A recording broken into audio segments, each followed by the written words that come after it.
what we call a children's hour break, I want to introduce Aaron Azaric.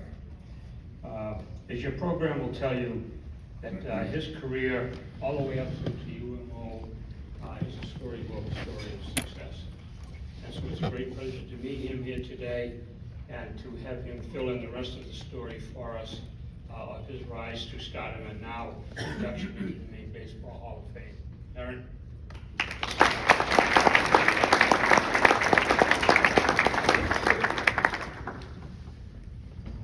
Thank you. When Dawn told me I'd be right before a break, we talked about, brevity and these sort of things. I said, don't worry about it, I've been short all my life. I appreciate the opportunity to be here, and I'm certainly honored to be part of this pretty remarkable class. I will finish with a few thank yous, but I'd first like to congratulate the rest of the guys sitting up here, not only on their respective inductions to the Hall of Fame today, but for their accomplishments and contributions to the game of baseball in the state of Maine. Thank you, Don Douglas, for your work on this event, the Hall of Fame Committee for their efforts in not only compiling the class of 2021, but also for their willingness to include me in it. A special thank you to Mike Verrill, who was inducted into the Maine Baseball Hall of Fame in 2019. He's someone who's helped me along the way, not only preparing for today, but for a long while now, as a supporter, assistant coach, and friend. He's been a tremendous mentor to me, but an even greater impact on each of my players, and for that I'm very grateful. When you do things like this, there's a lot of stories to tell. Some, you want to tell, but probably shouldn't. Some you're worried the guys in the room who played with you or coach with you will tell on when you're not looking.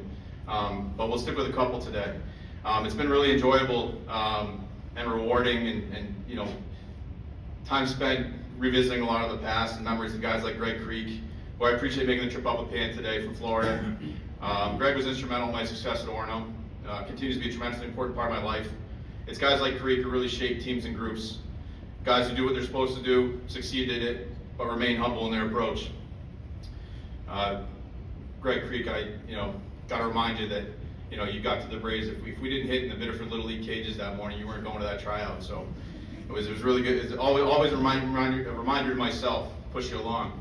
My great friend in Bridgeton, Tim Atwood, who just happens to put up me as his head coach, always reminds us that the best teams are when the best players are your best people. This statement holds so true when I think back on my time in Orono with Creeker. He was the absolute best teammate who you couldn't outwork. Although Creek was always looking out for me, he couldn't ensure complete success from Aaron Izaric. A quick story. It was the fall of my freshman year. It was a fall baseball game. We were at Maine hosting an academy from Quebec for a 4-game set, 2 doubleheaders. We always ran first, circled up for some static stretching before heading into 5 lines for the more dynamic part of the warm-up. I played both games in the front half on Saturday, so I was pretty laid back Sunday morning as a first-year guy, not expecting much time that day. I remember the grass was still wet, the sun was warm. It was a perfect fall day in Maine. The last stretch was the one where you lay and swing your leg over across your body and you wait for the guys in the middle to tell you to switch. I remember laying there, waiting for a switch, wondering why things were taking so long. I popped my head up, I looked left, I looked right, I found myself laying alone in shallow left field at Maine Diamond. 5 lines were arranged on the foul line. Costi was strolling over me using his fungo as a walking stick of sorts. I'd somehow fallen asleep and stretching. Everyone left me there, including Creek. I couldn't get in the line quick enough. That experience was a piece of the start of my career. Luckily, it got a whole lot better as things moved along. I played in Orono until 2005, finishing up in Ole Miss. I can't thank Costi and Scott Friedholm enough for the opportunities they presented me. They certainly didn't need Aaron Izaric as much as Aaron Izaric needed the University of Maine. There's no doubt about that. One of the greatest opportunities that the coaching staff at Maine connected me with was the opportunity to play for the Sanford Mainers. After my sophomore year in the summer of 2003. Back then, there weren't many places to play good summer baseball, and Sanford had their inaugural season in 2002. Scott Brown, now pitching coach at Bandy, was my head coach, and former USM star Bob Prince was my hitting coach. We had a great group of guys. The experience in Sanford was something I couldn't have imagined. The professionalism of the league, playing in front of close to capacity crowds every night at a place like Goodall Park, and the opportunity to learn from some of the best players in the country was simply incredible. I returned to Sanford in 2004, largely because of the aforementioned benefits, but I'd be negligent if I couldn't admit that there was this girl I met in Orono prior to year 1 in Sanford who just happened to be from Biddeford, about 20 minutes away, but we can talk about her importance in just a little bit. After I was done playing, I always knew I wanted to coach. I've been fortunate to be around some really outstanding instructors and mentors. The coaches in the room know that those roles can be found separately in coaches often, but the special ones find a way to combine them. Costi and Friedge were two that were consistent in my world, and I learned a lot from playing for them. Finding the right people to be around and learn from became an even greater priority than when I was a player. This is where the Sanford Mainers re-enter the story, providing me the opportunity to manage the organization that I enjoyed playing for so much. It is during my coaching tenure in Sanford that I meet great friends like John Webb, Steve Cabana, Jeff Titherington, and so many other people who wanted us and me to do well. We all know that support isn't given or unwavering unless there's some love behind it. Trust me, I'm a Toronto Maple Leafs fan. I know that better than most. So I appreciate everyone in Sanford, but most specifically those three men, for giving me the opportunity to lead the Mainers on the field for 7 years and grow every day as a coach and a person. When it was time to come off the bench in Sanford, it was important to us all that things get even better.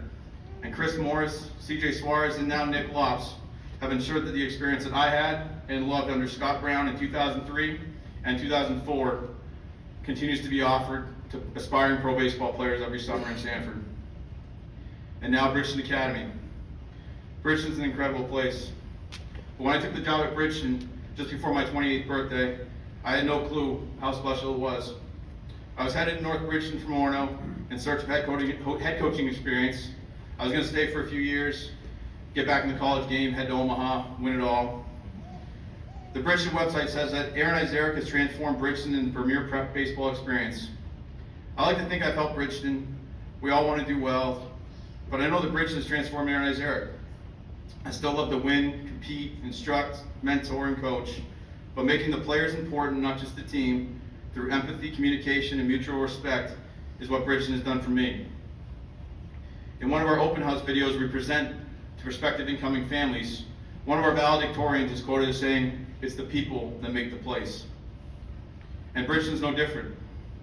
Guys here in attendance like Cody Moraine, Bridgeton alumni Matt Cunningham, and the aforementioned Tim Atwood are those people who make Bridgeton one of the very best places around, to play at, work at, live at, all of it.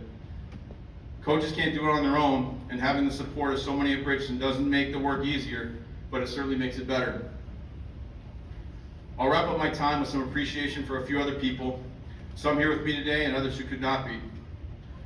I want to thank my family, my mom Wendy, my dad John, my sisters Kristen and Stephanie. They're my first believers, either in the front yard tossing pitches to me, traveling to tournaments all over the East Coast, or eventually accepting those tournament locales as their, quote, vacation spots. I want to thank my wife and best friend Jamie. She's the girl from Biddeford I spoke about earlier, the one who agreed to marry me and made me a husband and a father. I'm overly confident that Aaron Isaac isn't here on this stage without her love, loyalty, and guidance. If there were a Hall of Fame for wives and moms, she's the first ballot Hall of Famer, there's no doubt. I want to thank my boys, Parker and Nash. I love you guys. I want to thank Tim Atwood. Tim, you're among the very best, man. Appreciate it. I want to thank my in-laws, Tim and Sheila McCurry, who have treated me like a son for a very long time now. Jacqueline and Tony, Christine and Ashley, thanks for being here. I know Jennifer would have been here for me if she could. She hated sports, but she loved to dress up nice. Thank you once again to the Hall of Fame committee, and congratulations to each of you up here.